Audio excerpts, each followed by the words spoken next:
So here is the unpleasant truth. AI is coming for your jobs. Heck, it's coming for my job too. This is a wake-up call.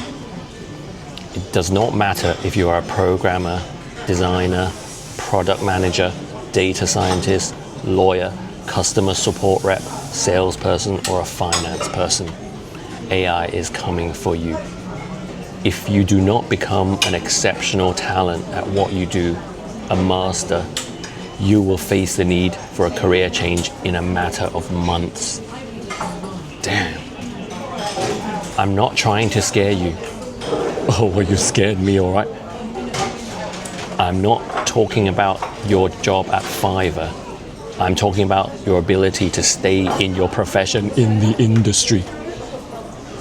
I've been posting quite a bit lately about AI and the threat that artificial intelligence poses to the future job security of the entire middle class. And I saw an amazing Instagram post from a guy that I follow whose account is called Huey Media. He's a Jewish American creator who challenges left-right politics, and he is very outspoken and is unafraid to stick it to the man and question the mainstream orthodoxy. And in this post, he shared an email that was sent by the CEO of Fiverr to his company. Fiverr is a tech company that provides a platform that's like a freelancer marketplace. And this email talks about the future job security of everyone in the company, and he's so upfront about the threat that AI poses and gives lots of really good, frank advice on how to survive what's coming. So I'm going to read it to you now. So the CEO's name is Micah Kaufman, or Mika Kaufman, I'm not sure of the pronunciation. But it begins, "Hey team, I've always believed in radical candor and despise those who sugarcoat reality to avoid stating the unpleasant truth. The very basis for radical candor is care. You care enough about your friends and colleagues to tell them the truth because you want them to be able to understand it, grow, and succeed." So what is radical candor exactly? It means extreme honesty. And this is something that the Cantonese, we are very good at, because we believe that honesty is the best policy, even if it's uncomfortable. So for example, a parent talking about their kids could be like, "My older daughter is very beautiful. No need to go to university. Just learn to behaving elegant, marry a rich man. Younger daughter, not so beautiful. Better study hard." 係啊，咁醜樣同個豬扒咁樣，邊個想同佢結婚啊？ Yeah, so ugly, look like pork chop. Who want to marry? Better study hard. Yeah, the funny thing is, in Cantonese, our word for ugly, 醜樣, literally translates to shameful look. Sorry, I digress. Back to Mika Kaufman. So here is the unpleasant truth. AI is coming for your jobs. Heck, it's coming for my job too. This is a wake-up call. It does not matter if you are a programmer, designer, product manager, data scientist, lawyer, customer support rep, salesperson, or a finance person. AI is coming for you. You must understand that what was once considered easy tasks, in quotes, will no longer exist. What was considered hard tasks will be the new easy. And what was considered impossible tasks will be the new hard. If you do not become an exceptional talent at what you do, a master, you will face the need for a career change in a matter of months. Damn. I'm not trying to scare you. Oh, well, you scared me, all right? I'm not talking about your job at Fiverr. I'm talking about your ability to stay in your profession in the industry. Okay, this reminds me of back in the early 80s, and when Margaret Thatcher was our Prime Minister, and the coal mining industry was collapsing, and people were laid off, like the entire industry. They were laying off all their workers, and they told them there's no point looking for another coal mining job elsewhere because it's finished. And this was because the British coal mining industry had become totally redundant because it could be done elsewhere much cheaper, and there was no turning back. So this is basically what's happening now to the entire middle class, the white collar middle class.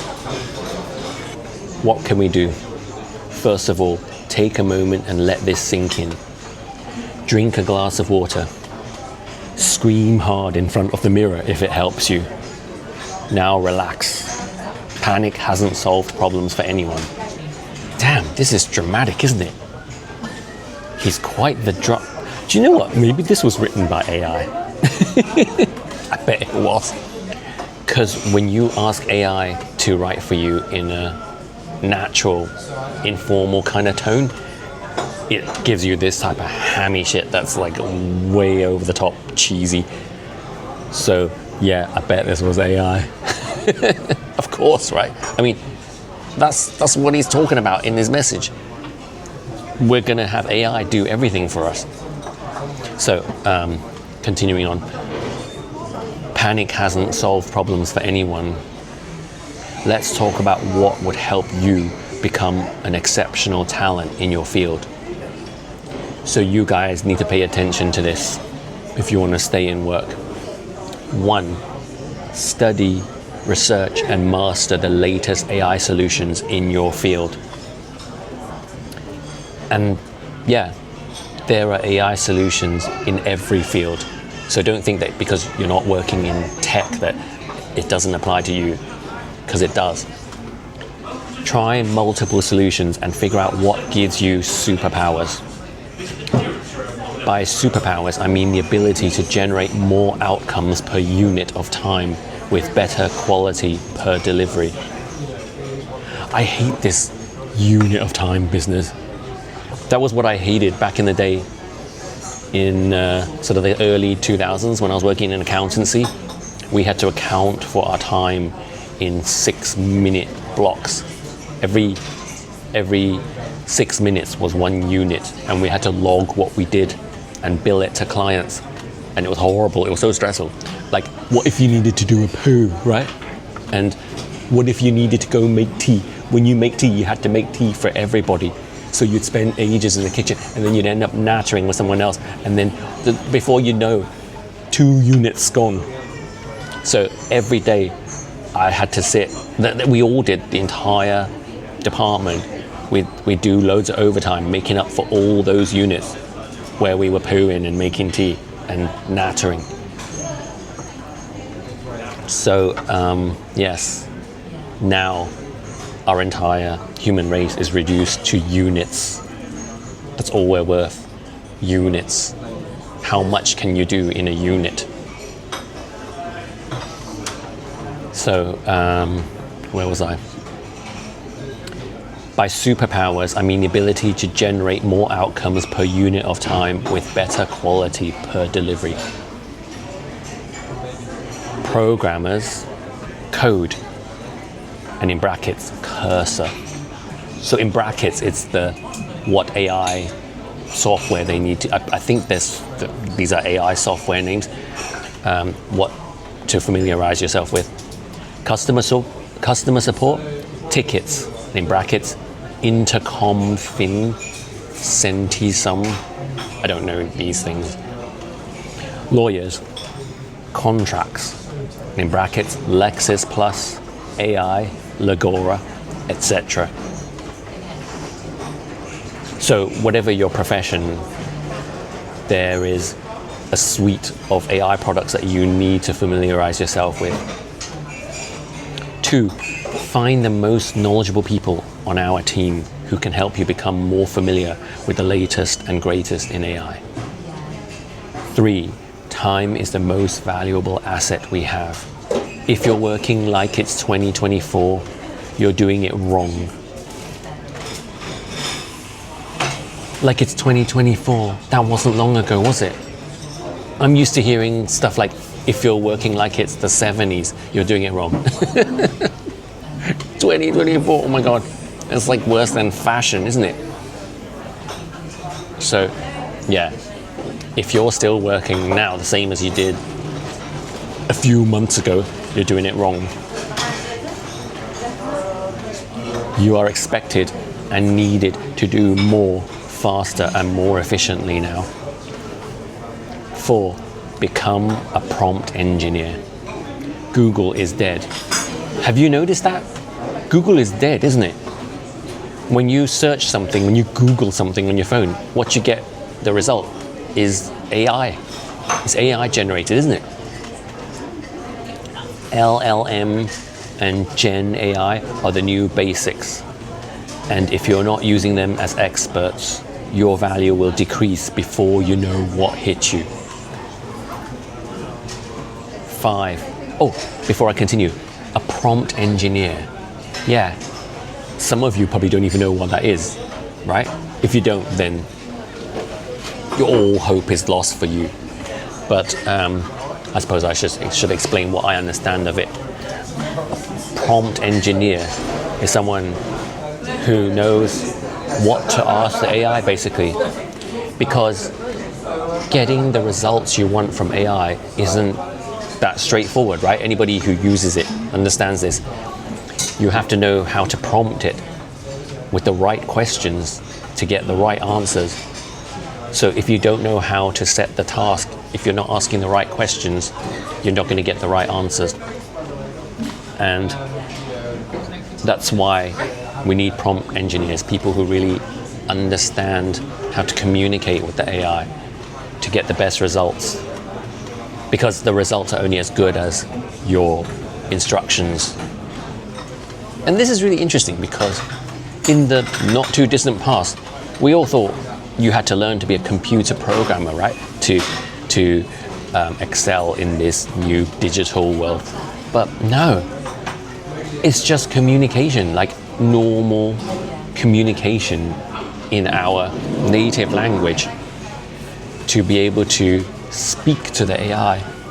And this is where it's quite surprising that you may not know it, but you might have just the perfect skills for this. And this is something that I've realized about myself, because I'm not a very computer-y sort of person, right? I'm not very technical. And I've been finding when I've been sat with friends who are trying to get something out of AI and they're struggling because they're not asking the right questions, I'm like, give it to me. And I can get exactly what they're looking for with such ease because I have the language.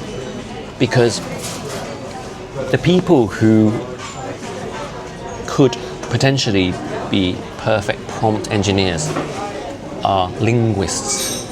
And that's me. I've always loved languages. I love learning languages, and it's very easy for me. And if you're a linguist who knows you've got a big enough vocabulary that you can explain what it is that you want. But also, if you have to have an understanding of psychology as well. It's almost like child psychology, because it's like you're talking to a child. And if you can communicate to this child in very clear language where there's no room for misinterpretation, then you could make a great prompt engineer. Because AI right now is like a child. I think it's like a 7-year-old child. Well, that's what I last heard. It's probably like a 12-year-old child by now. It moves so fast. But until we have artificial general intelligence, where the AI has a brain, as opposed to just being able to process information, which is what it's doing right now. It's processing data, and it's guided by whatever you feed it, and it's not capable of making decisions like humans can based on intuition. It's all based on programming. But when we have artificial general intelligence, which is when AI becomes super intelligent and it's basically the same as a human but better, then it will no longer be like talking to a child, but right now you have to speak to it like you're speaking to a child. So that's what's meant by prompt engineer. Moving on, 5, get involved in making the organization more efficient using AI tools and technologies. It does not make sense to hire more people before we learn how to do more with what we have. So basically what he's saying there is that they're not going to hire any more people. They've got the AI tools and they need to get the most out of those tools using the people they've got. And as they get better at that, they'll let go of more and more people naturally. 6, understand the company strategy well and contribute to helping it achieve its goals. Don't wait to be invited to a meeting where we ask each participant for ideas. There will be no such meeting. Instead, pitch your ideas proactively. You know, thinking back on my corporate days, I think that's why I did well and I climbed the ladder and I was always promoted, because I didn't wait around for people to ask me things, you know, like my opinion. I just gave it all the time, and if I didn't like what I was doing, I would say, and I was like, this totally sucks, it's not working, we need to change how we do this. And so yeah, I was the sort of person who I got on well with my job, worked quietly, was very efficient, but if something wasn't working, I always spoke up and I didn't wait to be asked. So 7, stop waiting for the world of your place of work to hand you opportunities to learn and grow. Create those opportunities yourself. I vow to help anyone who wants to help themselves. Yeah, so continuing on from what I was saying, because I would raise issues as and when they would, you know, senior management would go away and think about it, and then they'd be like, you know, he's right, and then they would give me a project to overhaul whatever it was. Yeah, that's something that happened to me more than once in my place of work. And so this is kind of what he's saying. You've got to be proactive in your place of work and not wait to be handed opportunities. You've got to make them yourself. If you don't like what I wrote, if you think I'm full of shit or just an asshole who's trying to scare you, be my guest and disregard this message. This was written by AI. He wouldn't have written that himself. It's that overly informal thing when you ask it to be informal. I love all of you and wish you nothing but good things, but I honestly don't think that a promising professional future awaits you if you disregard reality. Damn. If, on the other hand, you understand deep inside that I'm right and want all of us to be on the winning side of history, join me in a conversation about where we go from here as a company and as individual professionals. We have a magnificent company and a bright future ahead of us. We just need to wake up and understand that it won't be pretty or easy. It will be hard and demanding, but damn well worth it. It's so hammy, my God. This message is food for thought. This is his words. I have asked Shelley to free up time on my calendar in the next few weeks. I was Shelley.